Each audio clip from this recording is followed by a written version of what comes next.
As you see from the lovely display of the poster, we're here, exclusive premiere, Evil, Think Like a Man 2, Red Carpet, Kevin Hart, and the Oakland Raiders. Have we got some interviews for you, especially from the Raiders?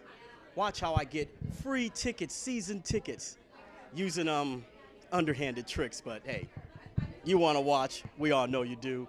We'll see you later in the show. What's up, man? How you doing, brother? All right, how you doing? I'm good, man. Tell us your name. We know you got the silver and black on. All right, my name's Latavius Murray, running back for the Oakland Raiders. Okay. You're supporting the film, but what can we expect from the Raiders, man? Because I go back way to the 70s. Okay, you can expect big things, man. We working hard, towards to be in a position to compete for a Super Bowl. That's our mentality right now in the locker room, and that's how we're approaching this offseason. Okay, now what are you learning from Charles Woodson?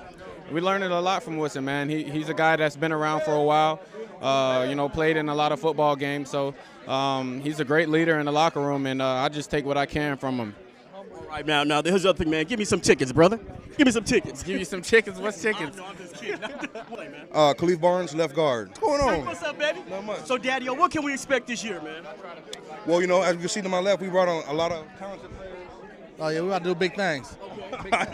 We brought on a lot of good vets. We brought on a lot of people who've been playing ball for a long time, who know how to win. And our locker room solidified now with a lot of veterans, a lot of young players, a lot of middle players. So we brought in a lot of guys that's hungry to win, and they know the recipe for it. Right, it's a good thing. Charles Woodson has won a ring. So what are you learning from him? I sit next to him on the plane, so I talk to Charles, to Wood every day, and just the basic knowledge he kicks down and how he conducts himself every day as a pro. He does everything, not just everything, he does the little things right. After every practice, he's out there working out, doing extra stuff every day. So he kind of lets that spread through everybody. So he's a great champion and a future Hall of Famer. And he has certain insights that a lot of folks don't have. Even in the league, he's been playing for almost about 18 years now. So even for a guy who's been playing 9, 10, he still has 8 more years than myself of extra knowledge. So I try to get everything from him, much as I can. All right. Yeah. See, there we go. Now, what can you say about? Are you looking forward to this movie? Yeah, because I heard him on the radio after work today. Yeah. He was doing a radio interview in Frisco, and he said this one's better than the first one. And he said that he's funnier in this one. So I gotta see, I gotta see what he brings. Give it the Raiders stamp of approval. You ready to go night? All right, man. How you doing, man? I'm doing good. Good. What's Okay. up, man? Phillip Siddiq. Phillip Siddiq, your brother. Tell us your name and what position you play. Hey, I'm Matt McCann's offensive lineman for the Oakland Raiders, and I'm with my man Phillip Siddiq. How you doing? You see that? This cat knows media. Oh, yes, sir. Follow him. What's your Twitter handle? My Twitter handle is BigMcCants_71. Okay. Holla at me. All right, now, what can we expect from the Raiders? Because I go back to Bolitnikoff. I was a Raider fan from way, way back. When you used to fight all the time, you guys can't do that no more, but you know.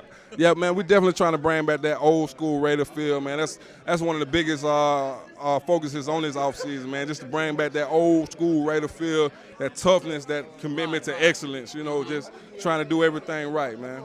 Yeah. Well, we can't wait. Now, see, here's I'm gonna be a Mitch, man. How about some tickets, brother? Give me some tickets, man. Hey, you put me on, I got you. Now, see, I'm going to blow him up on Twitter, you guys. You saw it. Blow me up on Twitter, and I got you. Okay. All right, sir. How you doing, brother? Hey, how you doing? I'm doing good, man. Tell us your name and what position you play, man. Austin Howard, right guard. Okay. Offensive right guard. All right. Yes, sir. What can we expect from the Raiders this year? Because they've been through a little challenging time. Right. They have been through a lot of challenging times, but the good thing about that is it builds character. They brought a lot of new guys in this year, and honestly, what you can expect out of us is to give 110% every down, every play. And I believe that this team has that type of mentality to do so, to go out there and win these games and to turn this thing around. Right. Now, they brought Charles Woodson back. Now, what insights is he sharing with all you guys? Because he's a Super Bowl winner. Right. You know what? It's the work ethic. Guys who have been in this league for a long time, there's a reason because of that. There's a reason why that's happening. It's not just given. It's hard work, it's effort, it's doing all those little things right, So everybody can take a step back and kind of emulate what he does and watch him. And he's good at leading. So, he's one of the great leaders that we have on this team. You on Twitter, man? I am. Give us your Twitter. It is at Austin Howard 68. All right. Now, I didn't ask you, man. Yes, sir. We need some tickets, man. Need some tickets? We need look. Hey. I get you. Okay, I got the little. Okay. Yeah. Okay, I got you. Right. Okay. All right.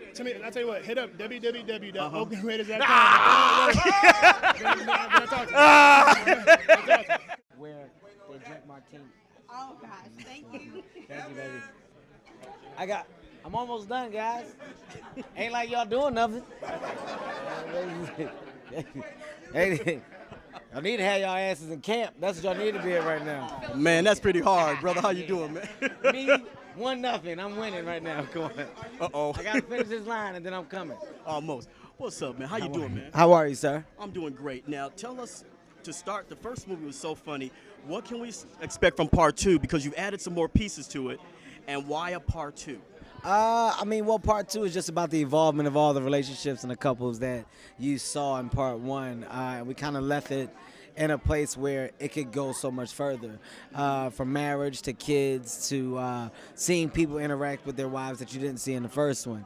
I think in doing a relationship movie of this magnitude and dealing with all these personalities, you've never really seen a movie that was this universal, that got this wild and crazy, but ultimately still had one message at hand, which is that love eventually conquers all, and as long as you communicate and stay true to who you are within your relationship, you'll be fine. And that's what these couples go through. My character's the only one that doesn't have this this understanding, and he kind of goes backwards instead of forward, but it's necessary for a great balance of the film.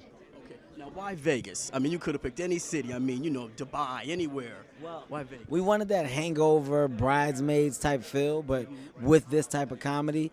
And I think the best way to do that was to put your actors and actresses in an environment that was called for. It makes it okay.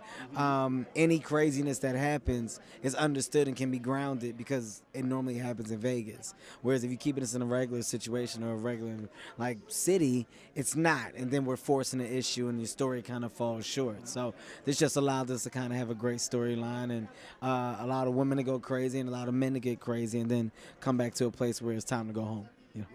Now, the word Mitch, that's in the American lexicon. How did you develop that word? I got lucky one day. I probably said it by accident. Somebody said, that was dope the way you did that. And I was like, yeah, it was. I didn't mean to do it. It was playing around on set, and I was supposed to say bitch, and I just said Mitch, and then it stuck. That's honestly how it happened. I use it sometimes myself, just a little secret there, Well, I just told y'all the truth. That's how it happened. So, also, you're big on social media, and you answer your Twitter followers' questions when they ask you. Why is that important to I argue you? with them too. I go back. Yeah, you do. You argue with me once. I argue with a bunch of people. Look, it's a direct connection to your fan base. That's what makes Twitter, Facebook, Instagram, Vine. That's what makes it so special. I mean, at the end of the day, regardless of my celebrity, I'm real. I'm down to earth. So people say things, I say things back. People congratulate you, you say thank you, you say nice things. People have negativity that they put out there. You don't feed into all of it, but some things you address. I mean, that's the beauty of why it was created, At the end of the day, you want to just interact and be cool the same way everybody else has the ability to. That's it. Last question. Also, you've been going to a lot of theaters, and you just meet the fans and everything. You're so real. They literally kids from the kids. They feel like I'm a family member. Yeah. It's weird because on the street people try to touch my face and stuff. That's the only time I get weird. Okay. Old lady tried to touch my face. She licked her hand first. She was eating chicken. Weird moment. Very weird moment. She with some chicken. It was like, baby, I love you. And I said, don't do that. Don't do that, lady. That's the only time I've ever been weird. All right, man. Thank you.